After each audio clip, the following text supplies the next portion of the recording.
হাতের টেবিলে বসে ছবি তুইলে এটাই করেন, আপনি কি এটা মস্করা পাইছেন? ডিবি অফিসে যাকে তাকে ধরে নিয়ে যাবেন, তারপর খাবার টেবিলে বসাবেন। এভাবে জাতির সঙ্গে মশকরা করবেন না। কোটা সংস্কার আন্দোলনের ৬ সমন্বয়ককে ডিবি কার্যালয়ে তুলে নিয়ে গিয়ে তাদেরকে খাওয়ানোর ছবি প্রকাশ করাকে জাতির সঙ্গে মশকরা বলে মন্তব্য করেছেন হাইকোর্ট। বৈষম্য বিরোধী ছাত্র আন্দোলনের ৬ জন সমন্বয়ককে অবিলম্বে মুক্তি দিতে ও দেশের বিভিন্ন স্থানে আন্দোলনকারীদের উপর গুলি না চালাতে নির্দেশনা চেয়ে করা রিটের শুনানিতে রাষ্ট্রপক্ষের উদ্দেশ্যে হাইকোর্ট এই মন্তব্য করেন। গতকাল বৈষম্য বিরোধী ছাত্র আন্দোলনের ৬ জন সমন্বয়কের সঙ্গে এক টেবিলে বসে নাস্তা করার কয়েকটি ছবি ফেসবুকে পোস্ট করেন অতিরিক্ত পুলিশ কমিশনার মোহাম্মদ হারুনুর রশিদ। ক্যাপশনে তিনি লিখেছেন, কোটা সংস্কার আন্দোলনের প্ল্যাটফর্ম বৈষম্য বিরোধী ছাত্র আন্দোলনের সমন্বয়করা নিরাপত্তাহীনতায় ভুগছিলেন, তাই ওদের ডিবি কার্যালয়ে এনে তাদের সঙ্গে কথা বললাম। কী কারণে নিরাপত্তাহীনতায় ভুগছে, ওদের কথা শুনে শিক্ষার্থীদের নিরাপত্তা নিয়ে আমাদের নানা পরিকল্পনার কথা জানানোর পর তাদের উদ্বেগ দূর হয়েছে। শিক্ষার্থীদের নিরাপত্তা নিশ্চিত করতে টিম ডিবি ডিএমপি বদ্ধপরিকর।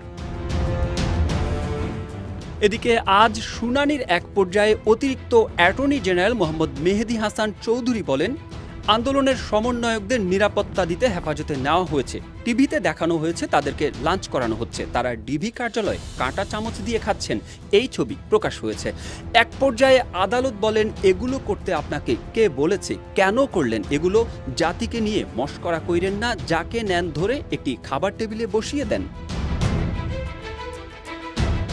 গত ২৬ জুলাই নিরাপত্তার কথা বলে আন্দোলনের ৩ সমন্বয়ক নাহিদ ইসলাম, আসিফ মাহমুদ ও আবু বাকের মজুমদারকে রাজধানীর গণস্বাস্থ্য নগর হাসপাতাল থেকে মিন্টো রোডের ডিবি কার্যালয়ে নেওয়া হয়।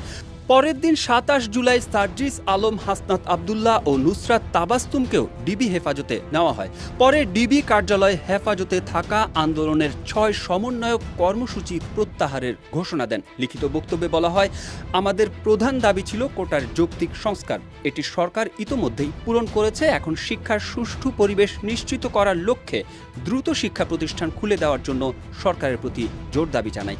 সার্বিক স্বার্থে আমরা এই মুহূর্ত থেকে আমাদের সব কর্মসূচি প্রত্যাহার করছি। কর্মসূচি প্রত্যাহারের এই ভিডিও বার্তার পর দাবি আদায় না হওয়া পর্যন্ত আন্দোলন চলবে উল্লেখ করে সারা দেশে সোমবার ছাত্র জনতার বিক্ষোভ কর্মসূচি ও প্রতিবাদ সমাবেশ ঘোষণা করে বৈষম্য বিরোধী ছাত্র আন্দোলন।